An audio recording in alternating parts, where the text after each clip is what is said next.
रामाय रामचंद्राय रामभद्राय वेधसे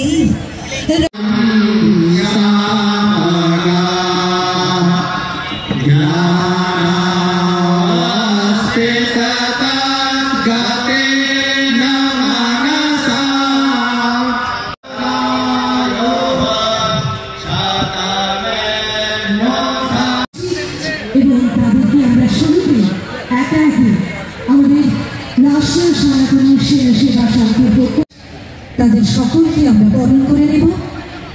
আমি অনুরোধ করব আমাদের মাননীয় অতিথিদের ত্রিদণ্ডী ভিক্ষু ভক্তিকমল বৈষ্ণব মহারাজ উপস্থিত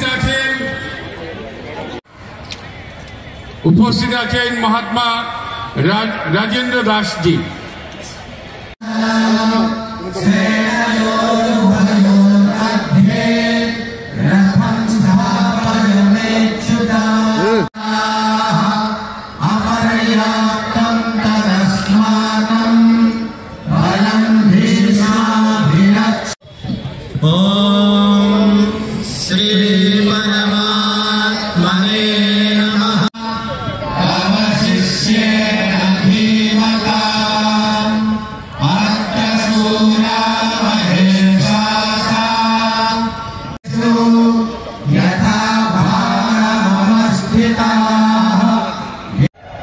রাষ্ট্রীয় সনাতনী সেবা সংঘের একটা সংগঠনের পক্ষ থেকে আমরা আজকের যে মহাধর্মসভা এবং আমাদের সহস্র কণ্ঠে গীতা পাঠ সেটার আয়োজন করেছি।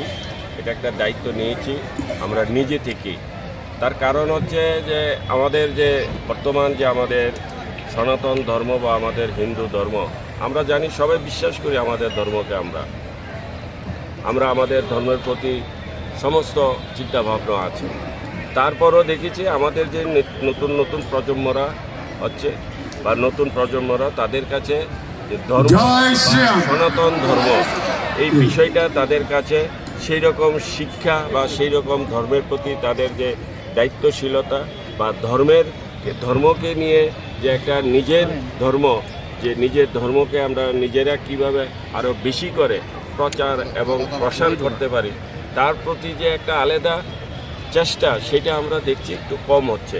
তো সেই জন্য আমরা চাই এখানে আজকে যাদেরকে দেখছেন এখানে বেশিরভাগই যে তারা কোনো না কোনো কলেজের, কোনো না কোনো বিশ্ববিদ্যালয়ে, কোনো না কোনো স্কুলে, আমরা চাই তারা যেন একটু বেশি করে ধর্মের প্রতি যেন তাদের একটা আকৃষ্টতা বাড়ে, ধর্মকে নিয়ে যেন তারা সবসময় একটা চর্চা করে, ধর্ম শিক্ষাটাকে যেন তারা মূল্যায়ন করে। কারণ আমরা সবাই জানি কোনো বিপদে পড়লে আমরা ধর্মকেই ডাকি সবার আগে, ধর্মই যেন আমাদেরকে রক্ষা করবে। তো সেই রকম ধর্ম যেমন আমাদেরকে রক্ষা করে, আমরা যেই রকম বিশ্বাস করি সেই রকম আমাদেরও কর্তব্য যে আমরা ধর্মকে কীভাবে রক্ষা করে রাখবো।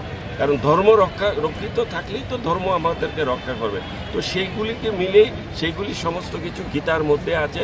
সেই গীতাকে আজকে আমরা এখানে তুলে ধরেছি এবং আমাদের এই দিনটা আমরা উপলক্ষ নিয়েছি যে আমাদের যে রামলালা যে আপনার প্রাণ প্রতিষ্ঠা সেটাকে সামনে রেখে আজকে আমাদের এই সহস্র কণ্ঠে গীতা পাঠ এবং এখানে অনেক বড় বড় সাধু সন্তরা এসছে।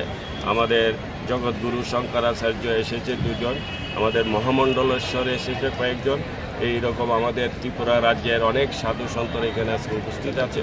তাদের সামনে আজকে এই মহা ধর্মসভা এবং সহস্র কণ্ঠে গীতা পাঠ আমরা একসাথে করবো, এটাই আমাদের মূল উদ্দেশ্য। ধন্যবাদ।